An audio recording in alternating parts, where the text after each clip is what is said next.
circa 1990. It's your boy Yvonne. And I'm Ladante. We are the founders and managing partners of New Age Capital, an early-stage venture capital firm investing in dope tech startups founded and led by Black and Latino entrepreneurs. We've known each other for 10 years now, and over the last decade, we've made it through college, we turned up, we traveled, survived corporate America, and started a couple companies together, ultimately leading us to where we are today. New Age Capital is the culmination of our passion for entrepreneurship, coupled with our deep frustration with the lack of venture capital invested in Black and Latino communities. Also, there was really no venture brand out there that connected with us on a cultural and interpersonal level, so we decided to create something dope that was authentic to our lifestyles. Little did we know, raising a fund is hard as No, but seriously though, raising a fund? It's hard as But we still out here though. So on our journey to build a New Age Capital, we decided to highlight some of the amazing entrepreneurs we met along the way. This is chopping it up.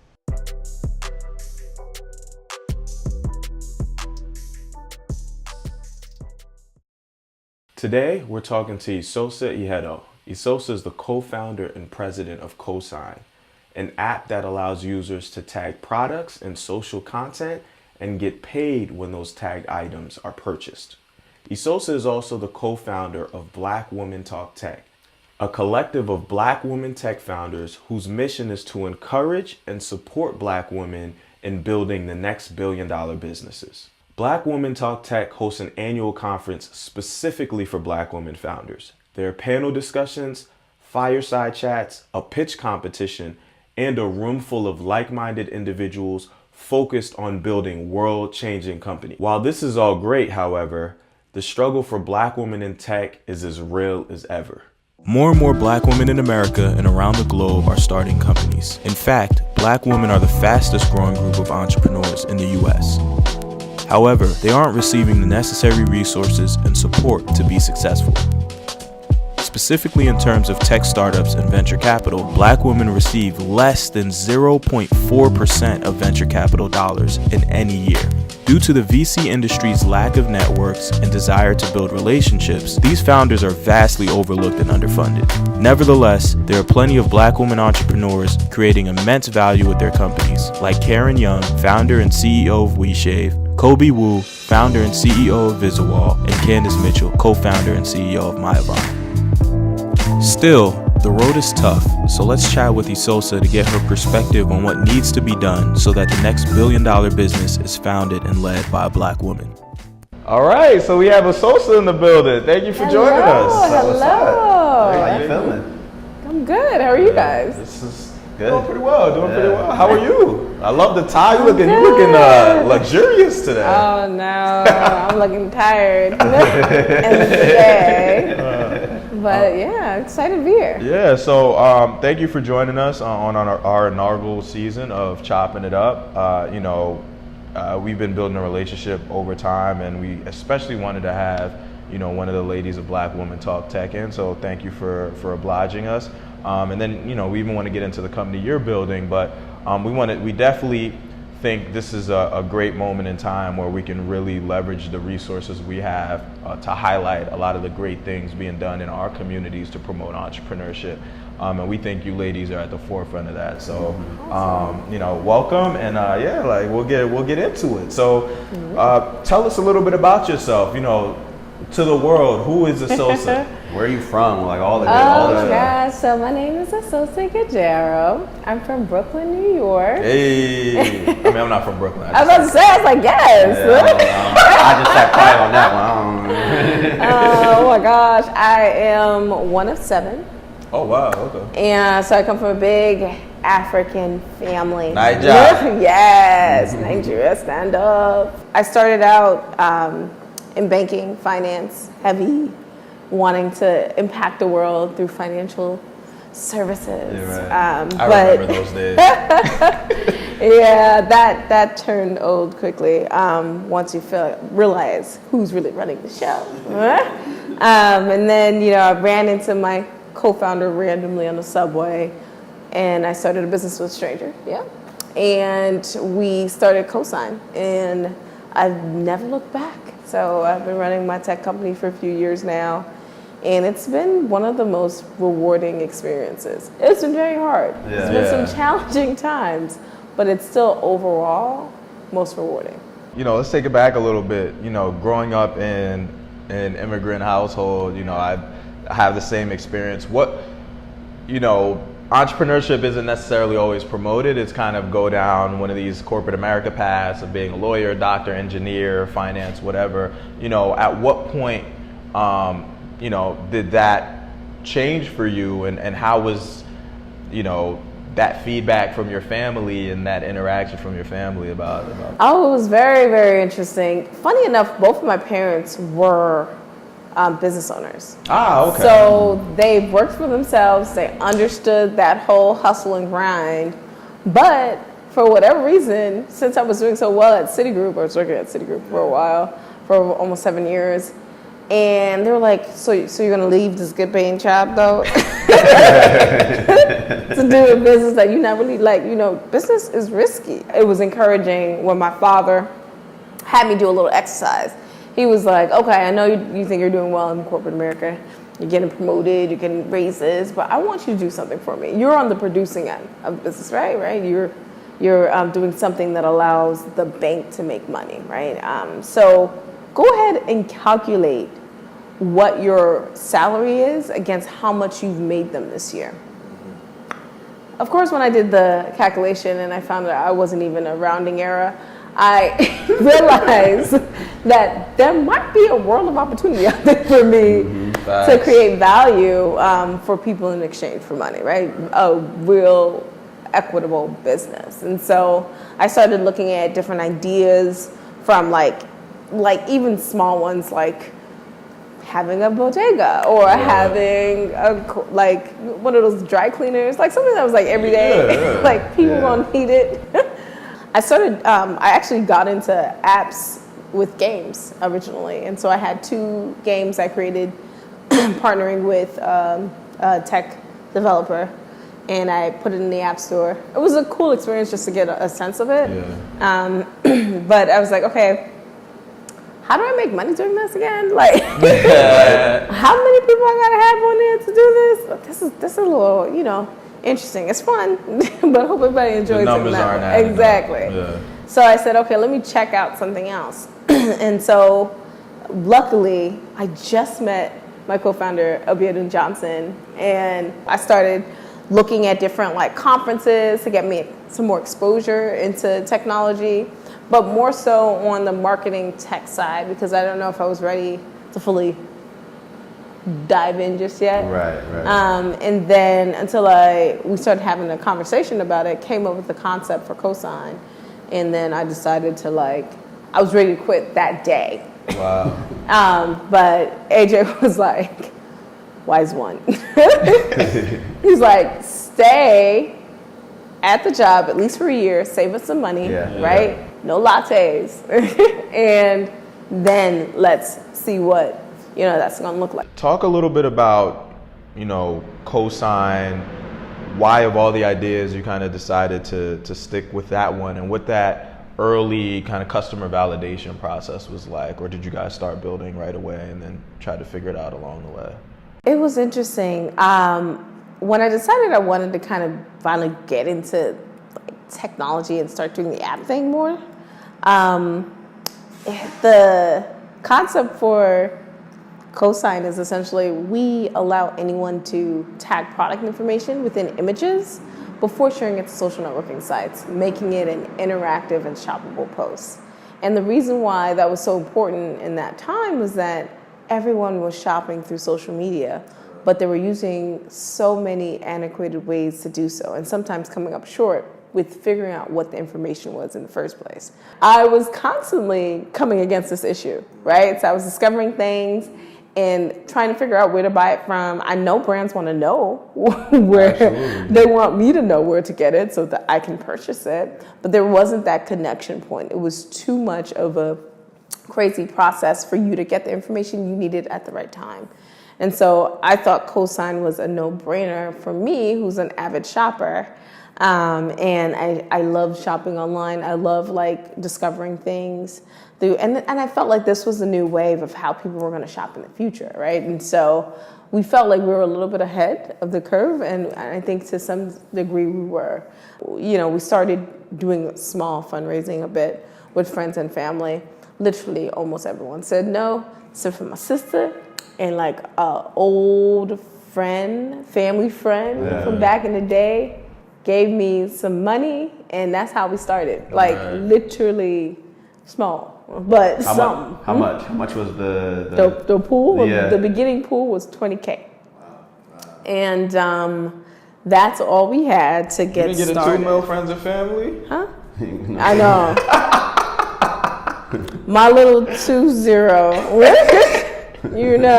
That's all I could do. Oh, man. And it's so funny because I thought, coming from banking, I know a ton of people with money. You know what I'm saying? I could get this.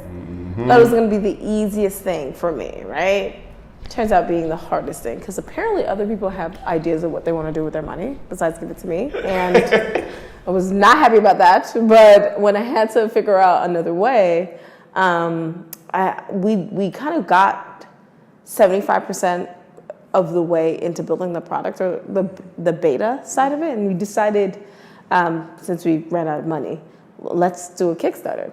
And that was the number one thing I probably did that helped us kind of catapult into this business. We ended up raising $41,000 in 30 days for a free app idea. Now let's take a minute back, because with Kickstarter also, it's a place where most things that are funded are physical objects. So it's like product-based things most of the time. So it was kind of a different space to have like an app be funded and be successful. And the great thing about also Kickstarter is that because we were doing it, it's like a mass media campaign for what your project is, right? And so no matter what, you never really truly fail, because now everyone knows what you're doing and they can support you in the ways they know how. So some people are like, oh, you need money? I know this investor. And so they sent it to an investor, and we ended up raising probably after that about another like $90,000. What goes into actually quantifying what it takes to build an app, which, in my head, I'm like, oh, you just put together some code and then this is it. So like, voila. Yeah. So what goes in? Like, how do you attach a dollar amount to like what it costs to actually build an app? It's so interesting. It really depends on what type of app you're building. So I think we made a ton of mistakes in the beginning because there was no one to look at. So in the beginning, we went out and we just built something, right? I would not do this again the same way. I'd probably first design it, use no code, right? And use InVision or Balsamic to create the design of whatever app I'm looking to do, so I can build in for the experience I want. Because when you're building for mobile, experience is such a major part of how successful you'll be. I leveraged the skill set of my co-founder, AJ, or Bearden Johnson. He had an engineering degree from Dartmouth, and he's done a tech company before, so this was his second startup, and he understood what it was going to take, how to talk to developers, how to spec out the plan and stuff like that. So it was good in that regard because he was able to kind of get a gauge of what it should cost because he's done it before. Yeah. But I think one of the ways that we were able to lower costs was like overseas development. A lot of people started to use overseas development. We started out in India, happy India, and we built out our first prototype leveraging really reduced costs, right? There's no way we would have been able to do anything with 20K, plus 40K, 60K. An app on both experiences with a website, and we were about halfway on a third product with that money, right? And so we really were able to kind of get a lot of use with that small amount of cash. doing it outside. But if you were to price in the US, it is quite a lot of money no matter how simple the task is. For us, it was interesting because it was never, because the product we were creating didn't exist out there already, so we couldn't leverage shortcuts. Like if you're doing a calculated, split the bill app, like there's tons of split the bill apps. Like you can probably leverage base code to help get to an end result, right? But since we were kind of solving for something that didn't exist yet, we knew the money would continually be something that would be iterative, that we have to help and partner with developments to help constantly go against the grain, because nobody knows if it's going to be simple enough to just get done in a year, or if that's going to change really quickly, and how we have to adapt because we are on different platforms and we have to build on different platforms, and they are always changing. We have to change with them. So it's always going to be a constant cost. So you have this Cosign, you have Cosign that you run, but then you also you co-founded Black Women Talk Tech. I'm wondering what your family was thinking at that point too, now that you're trying to add on something else. But what was the process? How did that come together? And then how did you think about managing, because I believe all the co-founders have their own companies. So how did you all think about managing, running your own companies, but also running something that takes up a lot of time as well? So the short answer is that we didn't think about it. It was not supposed to be this thing at all. Like, that was not it. Like myself, Regina, and Lauren, we kept meeting each other in New York spaces. In the spaces where it's like you got to apply to get in, or some type of thing like that, where it's a highly curated event. And I was like, oh, there's that black girl again. That one other black girl again. And we would see each other and like, hey, how you? What do you work on? Excited to see another person who looks like you. And so we were like, one day we were like, hey, we should like hang out or connect and like, share stories, because I'm sure we can definitely learn from each other in some way. And so our very, very first meeting, I think this was like 2015 or 16, it was a minute ago, where we rented an Airbnb. I don't think a lot of people know the story.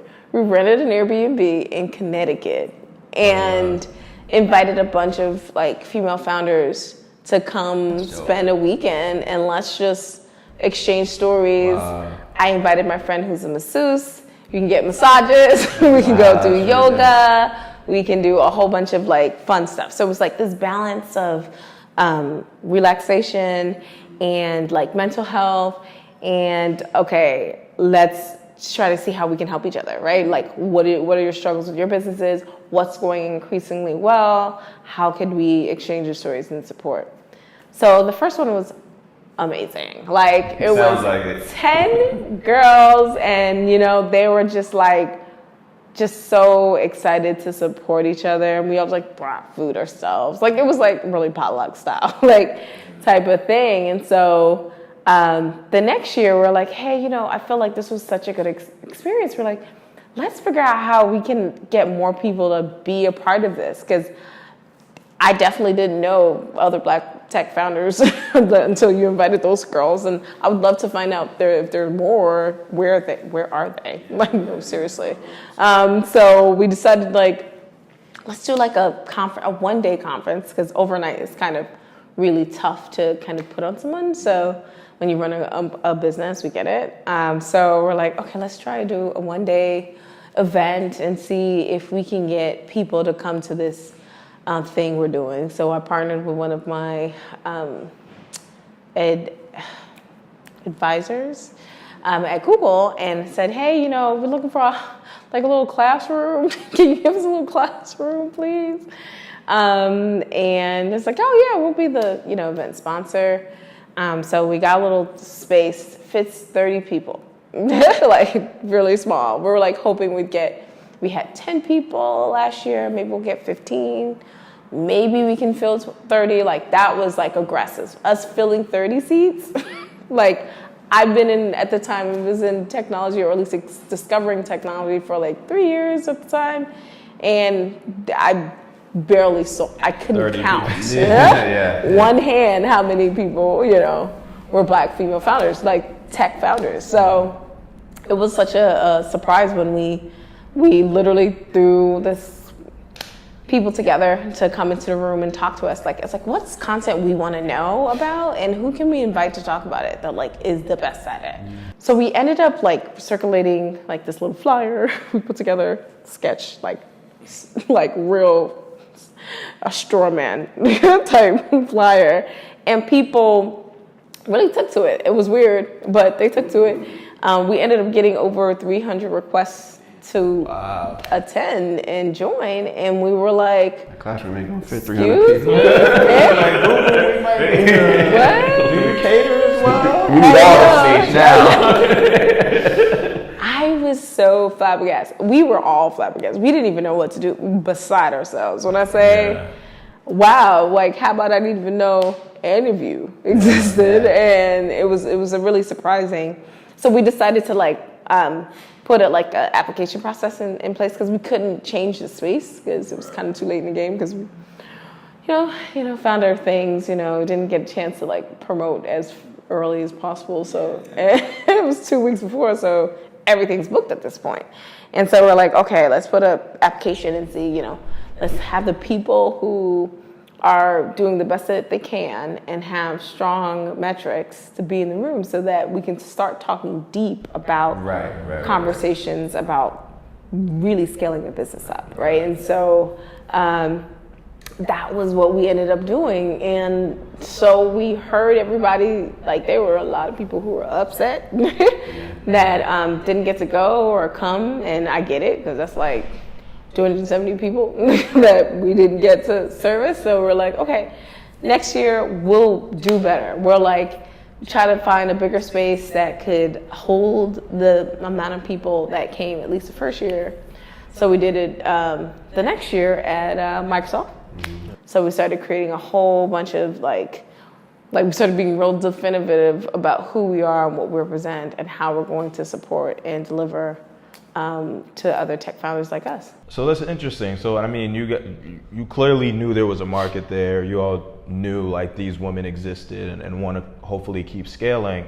But let's take a step back and really talk about, one, why did you ladies, the founders, decide Black women talk tech? You're all in New York. Why not just, sisters in New York or, something else? What was the focus on tech? And then kind of the secondary, lead off question is, apparently the world and the VC market doesn't seem to see it. So why do you all think Black women are primed, to be in one of the best positions to create some of the leading tech companies of the next, couple decades? The interesting thing about Black women in tech is that most people don't see us, right? Or believe we are out there, right? So a lot of times when you think about a tech founder, it's not a Black woman you think of first, right? Correct. It's more likely a older white guy who you're thinking about, right? But even to say women tech founders, you still don't think of a Black woman, right? So it's really difficult. When do you start to think about us, right? It's because we're not truly visible. So it was very important for us to pick a name that really spoke to who we're targeting and that showed that we actually are out here, right? Black women talk tech, meaning we talk it, we sleep it, we create it, we build it, we everything, right? So we're in the ecosystem just like anyone else, right? And making sure that people see that was very important, kind of framing the name. The other reason too, Black women are magic. Literally, we are creating businesses. Shout out to my mama. Right now. We are creating businesses more than any other group in America today. Literally, we make 7% of the population, but we are 14% of US businesses. And so if you look at that, you can see that we're entrepreneurial, right? We have business running through our DNA. Like, that is something that we know how to do well, and we know how to deal with a lot of things under pressure and make something work. The most creative human beings on the planet, okay? Toot toot. But I think also one thing to notice about, Black women as they're creating these businesses, when you invest in a Black woman, it's like you're investing in her community, because when did a Black woman ever let you down? Like, seriously, like, they're supporting the communities all over the place. We're saving lives out here. We're saving political campaigns. We are saving it all this year, and last year. So it is like one of those great opportunities for people to kind of witness and see Black women in leadership creating game-changing, disruptive businesses. Like, literally, our mission is to identify, support, and resource the next billion-dollar tech founder to be a Black woman. And it's not very hard to do that when you can, like, actually see the numbers of, at least in the U.S., and then globally, it's like, just stop it. Like, it gets even crazier globally, right? Exactly. Because like a lot of people don't realize it's like the world, right? When you look at it, 2/3 of the world is brown. Like, you got to really think about that market. It's huge. And technology is now democratized access to business building. So, exactly. Yeah. And so we see it as an opportunity to really show people at the forefront of how enterprising and creative Black women have been and are continuing to be, but we need to support her. It was super important for us to build a community so that we can support each other in that and share resources, right? Like, if you know somebody who's a great investor, I'm going to introduce you to that person, right? Like, or if you're looking for like discounts for like Facebook credit or something, like, I know it connects to that. I'm going to support you in that. Like, so just even little things like that we can help do. And I think the great thing about Black Women Talk Tech is that we really decided to focus on 4 main pillars. The fourth one I'm doing in behind. The fourth one is funding. So access to funding and capital. So whether that's through our events, through our platform, or us doing actual matching, we're going to figure out a way to help you get funding. Because again, the lack of funding for Black women with $36,000 a year, right, or the average for Black women raising money for companies is just ridiculous, versus the 1.4 million the average white guy raises. Like, how much money you can last more with, right? So you really want to figure out ways to kind of connect our founders to access to capital or investors, or either of the two, right? Or alternative investing opportunities. And so the other one is research, right? Project Diane report was amazing in terms of uncovering the lack of financing for Black founders and technology, and that, like, really made it a topic of discussion, which is great. And we really are honored to have a thought leader in that way. And so we want to be able to continue it, but really from a first data point or degree basis, because now we have a database of Black women tech founders who we're right now tracking 38 data points to. And what we do on a quarterly basis, for it to be free and for you to be in the collective, you have to kind of just give updates on your business. And we, give discounts to our events as a collective member. We also give access to like really steeply discounted products. What we do with like either Microsoft or any of these like Trinets or anything services that you need for your business anyway. We literally go to bat for these women. Like, no, it's too expensive, make it cheaper. And we offer this to the people who are, as long as you're a part of our community, and it's called the collective. So that was a big part of how we're looking at data uniquely and coming from from essentially the person who's being affected, so that we can uncover what's truly the challenges and what we're really good at, or what's happening, right? And track them over time, right? And so that's a big part for us.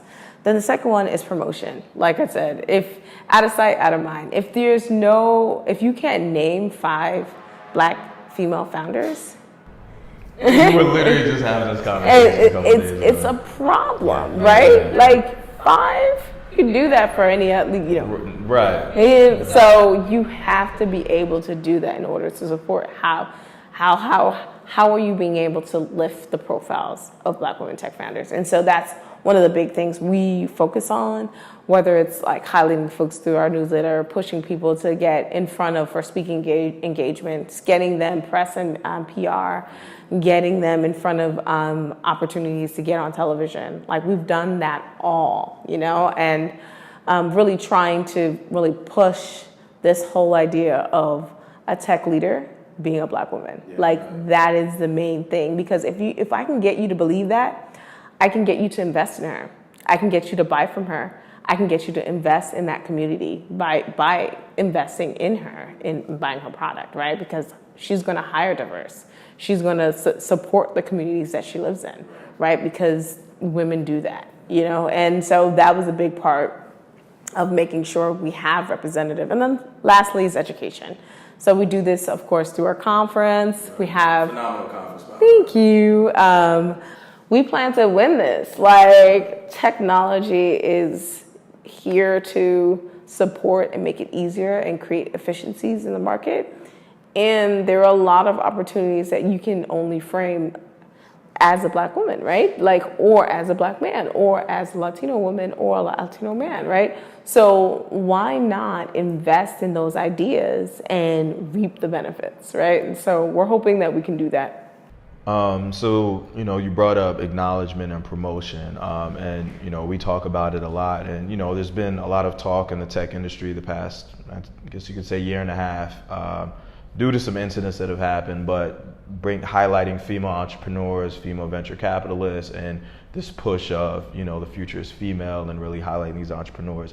As a Black woman, and connecting with other Black women founders, do you all feel as though you're really included kind of in that push for female founders? And what's your feeling as to this movement and its inclusion of Black women? So it's interesting because I feel as though when they do talk about the future is female, they are trying to be inclusive. Trying to be inclusive. But do I considerably feel that a ton of VC effort has been to push and promote Black women, or at least take a meeting? I don't know, right? Like, I don't know if the efforts are underlyingly there yet, but I do think it is a part of the conversation now, though, at least, right? I've been to conferences now where they're point blank asking, like, hey, there's a report, Project Diane, that says there's only been 14 women who raised over $1 million. Have you actually invested in a Black woman? Like, literally in conferences and wide open spaces. And I was like, wow, that was not the conversation a few years ago. You know what I'm saying? Like, that is great just to hear, so that, like, they can be taken aback and say, I haven't, but I should, or I haven't because I haven't seen any, or whatever it is. Or I haven't been targeted. Yeah, or something like that, right? But at least if you have the conversation enough, you'll start to see some action. But if you don't have the conversation enough, I don't think action is possible or real. So with Black Women Talk Tech, I mean, you guys have put on, clearly there's a demand for events, and they just keep getting better and better. It was fun. We had a ball. Yeah, it was it's great food, by the way. Yeah, the food was lit. What is the plan? Like, what's the plan as a collective? Not the collective, but the you three, in terms of trying to scale Black Women Talk Tech? Because the thing I think I love about it the most is that you all are living it. It's not like we were advocating for, like, you're not Asian women or Latina women doing Black Women Talk Tech. You are living it every day, and so it not only affects the people you are helping, but also affects you too. What is the plan in terms of going forward, and how do you reconcile that with like what you all also want to do individually as entrepreneurs? Yeah, so I would say that's a work in progress. It's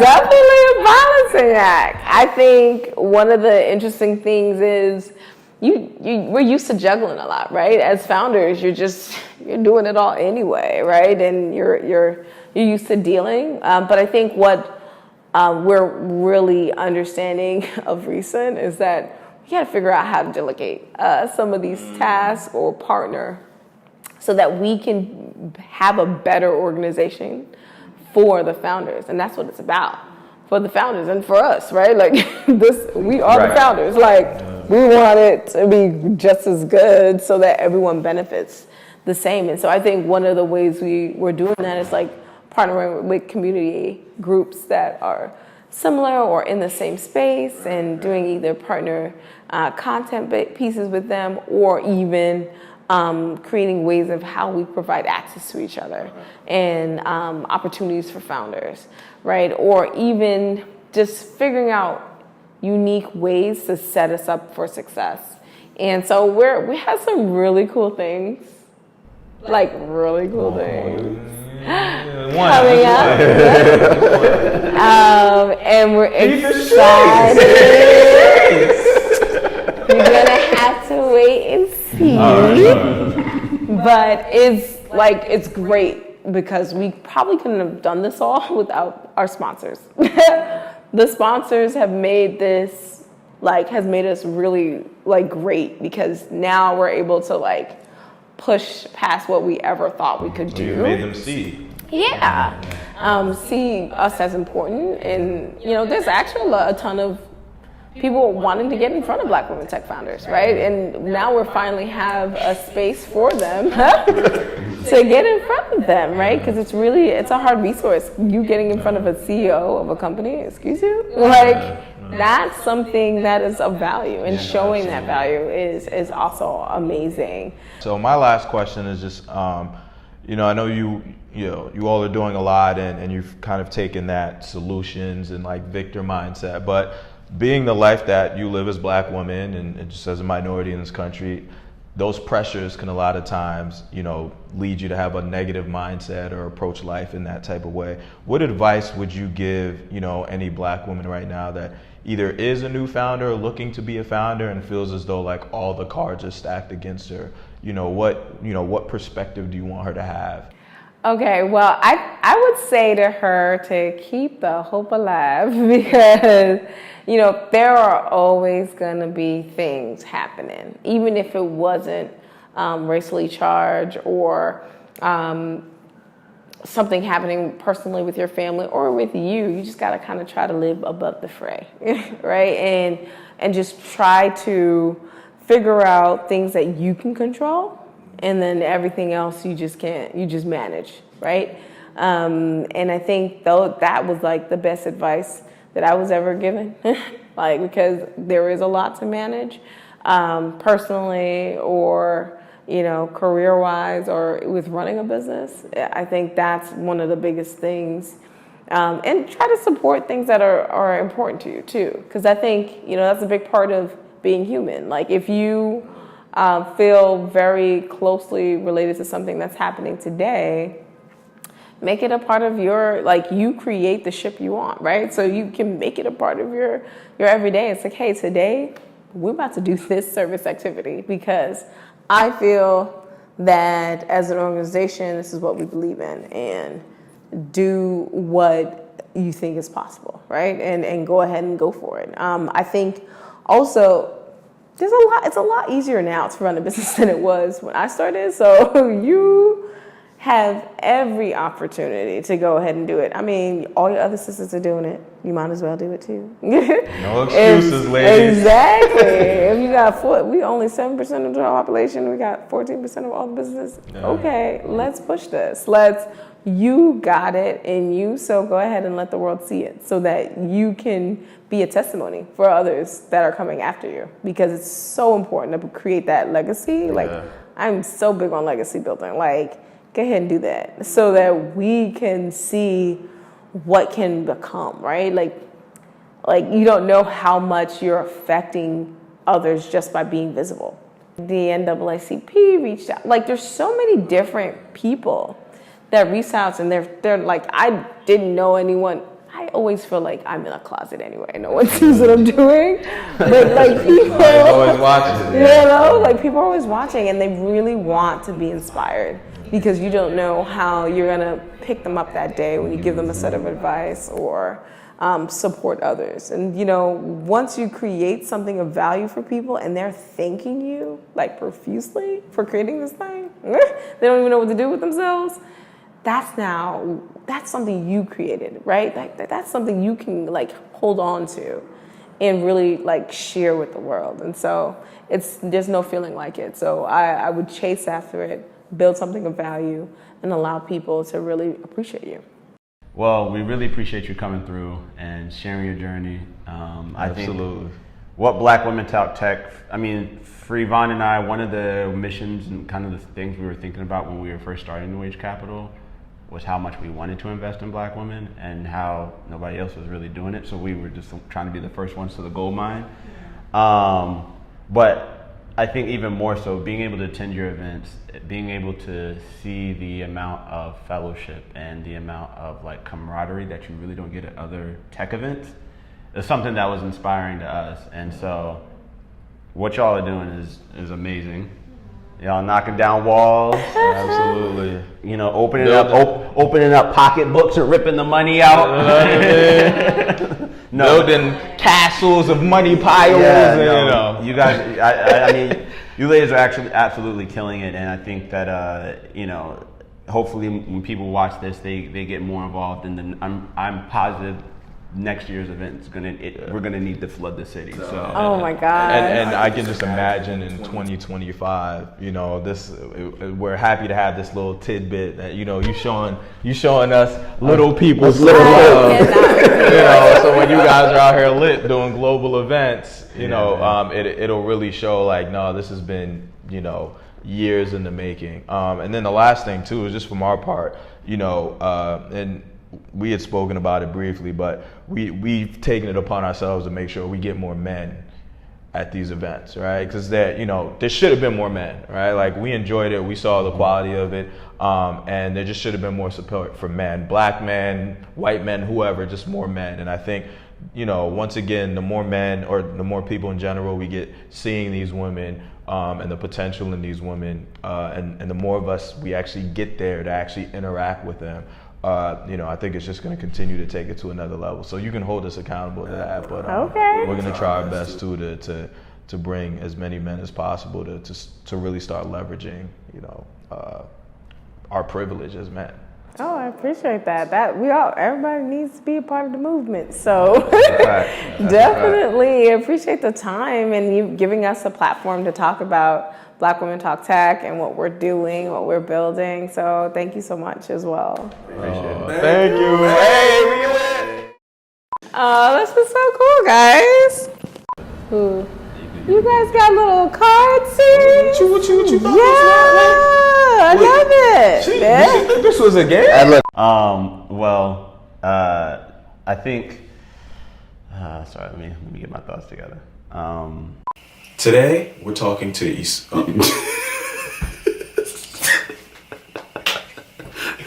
Thanks for kicking it with us this episode. To learn more about New Age Capital, check us out at newage.vc. Also, make sure you subscribe to our YouTube channel for more dope content. Bless up.